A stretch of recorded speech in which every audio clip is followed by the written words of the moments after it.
నేనేం చెప్తున్నా దాన్ని ఎందుకు కట్టలేదనేది మీకు సవివరంగా వివరం చేసే కార్యక్రమం ఉంది. గడిచిన 2 సంవత్సరాల్లో ఎవరైతే ఈ ఏడీపీ సర్వే అని చెప్పేసి ఒకటి సర్వే స్టార్ట్ చేసి దాదాపుగా ఈ కడప నగరంలో 20,000 ఇండ్లకు పన్నులు పెంచే కార్యక్రమాన్ని చేపట్టడం జరిగింది. దాదాపుగా 15 నుంచి 18 కోట్ల రూపాయలు నగరపాలక సంస్థ యొక్క అసెస్మెంట్ రూపంలో పెంచే కార్యక్రమం జరిగింది. దాని మీద నేను అనేక సందర్భాల్లో జనరల్ బాడీ మీటింగ్లో చెప్పడం జరిగింది.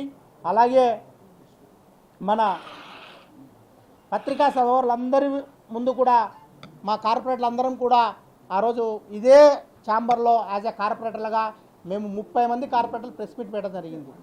ఏదైతే జిహెచ్ఎంసీ యాక్ట్ 44/2020 ప్రకారం ఎవరికైనా పన్నులు మనం ఇంప్రూవ్ చేయాలన్నా, లేకపోతే పన్నులు ఎన్హాన్స్ చేయాలన్నా, లేకపోతే రివైజ్ చేయాలన్నా కూడా ఇది క్లియర్గా ఈ యాక్ట్ చెప్తుంది. ఎవరికైతే ఇంటిగల్ల వాళ్ళు ఉంటారో వాళ్లకు మనం నోటీస్ సర్వ్ చేయాలి.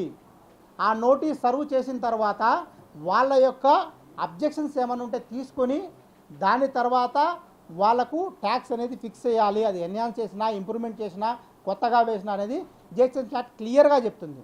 అటువంటిది మా కార్పొరేషన్ అధికారులు అత్యుత్సాహానికి పోయి దాదాపుగా 20,000 మందికి ఈ కడప నగరంలో పన్నులు పెంచడం జరిగింది.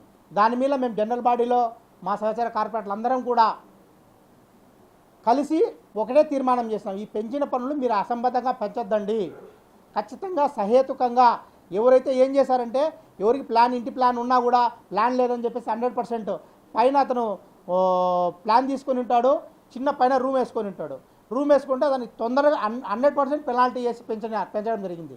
దాని మీద కమిషనర్ గారు ఏం చెప్పారు, అటువంటివి ఏమన్నా ఉంటే కనుక మీరు రివిజన్ పిటిషన్ అందరితో పెట్టించండి, పెట్టిస్తే అవన్నీ కూడా రెక్టిఫై చేస్తామని చెప్పేసి గౌరవ కమిషనర్ గారు చెప్పారు.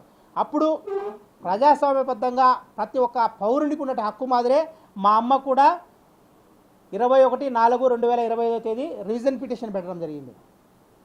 మీరు మాకు వస్తున్న పన్నును ఒక్కసారిగా దాదాపుగా 1,00,000 చిల్లర మీరు పెంచడం జరిగింది, దీన్ని ఎందువల్ల పెంచడం జరిగింది మాకు వివరణ ఇవ్వమని చెప్పి.